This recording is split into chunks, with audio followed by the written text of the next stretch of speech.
Bonjour à toutes et à tous, et bienvenue dans cette série sur les femmes de la Bible. Aujourd'hui, nous allons plonger dans l'histoire d'Esther, une femme au courage remarquable, dont la vie illustre comment Dieu peut se servir d'une personne ordinaire pour accomplir des desseins extraordinaires.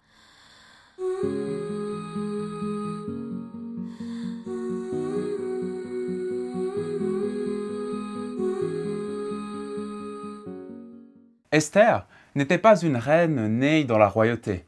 Elle était une femme juive, vivant en exil dans un empire étranger. Pourtant, son obéissance, sa sagesse et sa foi l'ont conduite à devenir un instrument de salut pour tout un peuple. Son histoire, à la fois dramatique et inspirante, nous montre que Dieu agit même dans l'ombre, même quand son nom n'est pas mentionné. L'histoire d'Esther se déroule dans la ville de Suse, capitale de l'Empire perse sous le règne du roi Assuérus. Après avoir banni sa première épouse, la reine Vashti, pour avoir refusé d'obéir à ses ordres, le roi organise une sorte de concours de beauté impérial pour choisir une nouvelle reine. C'est là qu'entre en scène Esther.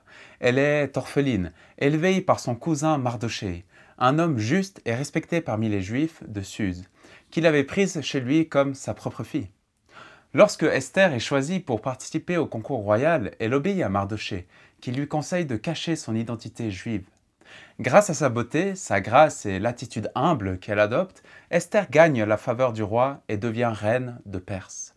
Mais ce qui semble être un conte de fées dissimule en réalité une menace imminente. Un homme, nommé Aman, haut dignitaire du royaume, nourrit une haine profonde envers Mardochée, qui refuse de se prosterner devant lui. Par vengeance, Aman élabore un plan radical, exterminer tout le peuple juif. Il réussit à faire passer un décret royal ordonnant leur anéantissement à une date précise. Lorsque Mardochée apprend le complot, il envoie un message urgent à Esther, lui demandant d'intercéder auprès du roi. Mais à la cour perse, toute personne qui entre dans la salle du trône sans y être invitée risque la mort, même la reine. Esther est confrontée à un dilemme terrible, se taire et se protéger, ou parler et risquer sa vie. C'est ici que les paroles de Mardochée résonnent avec une force particulière. Nous pouvons lire ces paroles dans le livre d'Esther, chapitre 4, verset 14. Qui sait? Peut-être est-ce pour une circonstance telle que celle-ci que tu es parvenu à la royauté? Ce moment marque un tournant dans le récit. Esther accepte sa mission. Mais avant d'agir, elle demande à tous les Juifs de Suse de jeûner et prier avec elle pendant 3 jours. Elle prend le risque. Elle entre dans la salle du trône et contre toute attente, le roi lui tend son sceptre, signe de grâce. Esther ne se précipite pas pour dénoncer Aman. Elle agit avec intelligence et stratégie. Elle invite le roi et Aman à un premier banquet, puis à un second. C'est lors de ce second festin qu'elle révèle son identité juive et expose le complot de Aman. Lorsque le roi apprend qu'Aman veut détruire le peuple de la reine, il est furieux. Aman est immédiatement condamné à mort, exécuté sur la potence qu'il avait lui-même préparée pour Mardochée.